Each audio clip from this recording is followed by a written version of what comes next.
The Drevo Gramr is an 84-key mechanical keyboard and one of the cheapest around. We will be reviewing the white version with the Outemu Red switches, which are linear, similar to Cherry MX Reds.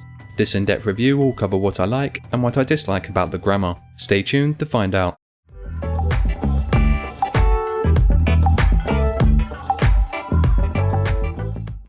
The Drevo Gramr is an 84-key mechanical keyboard, which are also referred to as 75% keyboards. This keyboard is smaller than your typical 10-keyless keyboard, which is great for those who need a smaller board to conserve desk space. Currently, the Gramr is only available in the US layout. Being in the UK, this can be a little annoying, but it is manageable. This keyboard doesn't have any USB or audio pass-throughs for those who would like them, so you'll have to make do with the ports on your computer. The keyboard features adjustable feet, which feel secure, and they have nice rubber padding to keep the keyboard in place and to reduce the risk of scratching your desk. There is also cable routing, which is nice to see. The keyboard sports a plastic shell, and it weighs in at 660 grams. There is some flex when trying to twist the board, but it doesn't feel like it's going to break. A metal shell would help with this, but I can't complain considering this keyboard is so cheap. It features a 1.7 meter braided cable, which sadly isn't detachable. The braid is white with a gold coloured spiral. I think it looks nice, but I am concerned over it becoming dirty, as braided cables are more difficult to clean than rubber ones. The cable also has a gold plated USB connector if you care about that sort of thing. You can choose between Outemu black, blue, brown and red switches. This keyboard has the red switches, which are linear. This means that they don't have a tactile bump or click. These switches have an actuation force of 50 grams, an actuation point of 2.1mm and a lifespan of 50 million key presses. Here is a sound test with and without O-rings.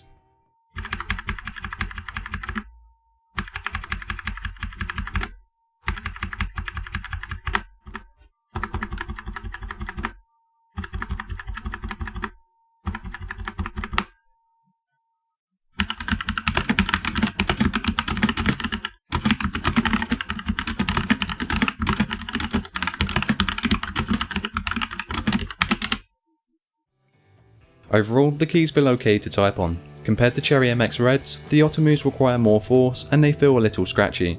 Also, I don't know if it's the switches themselves or if it's just Drevo's implementation, but they had noticeably more latency than what I'm used to. Even when compared to a rubber dome keypad, the Drevo Gramr had more latency on the key presses.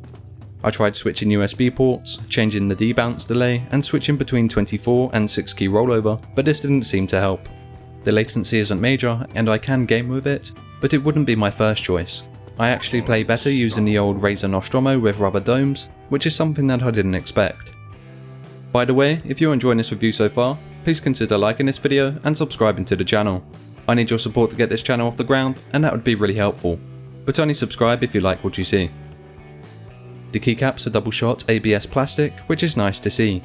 They feel secure on the switches and don't have too much wobble to them. They also have a fine texture, almost like a powder coating, which feels quite nice. Though I'm not a big fan of the typeface, personally I'd prefer a more basic typeface as opposed to the one used here. The keys are seated within the plastic enclosure rather than on top. Because of this, cleaning in between the keys will be somewhat difficult, and might require you to remove the keycaps to clean effectively. Fortunately, a free keycap puller is included in the box. The keyboard has function keys that can be used as shortcuts and to allow media control. You can lock the Windows Start key by holding down the function key and pressing F12. For a full list of functions and shortcuts, pause the video here to look at the instruction slip. I would usually cover the software here, but the Drevo Gramr doesn't have any, and is essentially plug and play. This means that any customization to the lighting is done via the keys on the keyboard. The keyboard has simple white backlighting, which I think looks pretty cool. All customization is done by holding the function key. For the static option, we have 9 brightness settings, including off. Pressing the left arrow key allows you to switch between a ripple effect, a snake effect, and a reactive mode. Pressing the right arrow key activates the breathing effect.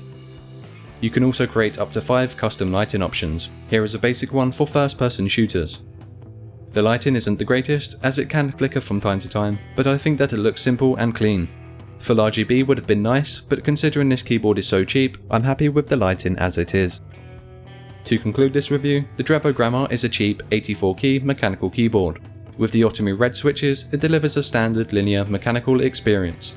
But as expected, it doesn't quite compete with the Cherry MX Reds, and there does appear to be some additional latency. With that said, the simplistic design with the white backlighting provides a minimalist and professional feel. The cable routing, the textured double shot ABS plastic keycaps, and the braided cable are all nice things to see on such a cheap board. And as an additional bonus, it comes with a keycap puller. For such a cheap price, this keyboard is a pretty good deal. Though if you're looking for better key switches for gaming, RGB backlighting, or a metal cover, then perhaps you should look elsewhere. If not, then the Drevo Gramr could be the keyboard for you. I hope this review has helped you. If you plan on buying this keyboard and want to help support the channel, I have put Amazon links in the description below. Don't forget to like and subscribe, and share this video with those who may be interested. This has been JoshTechBytes. Thank you for watching.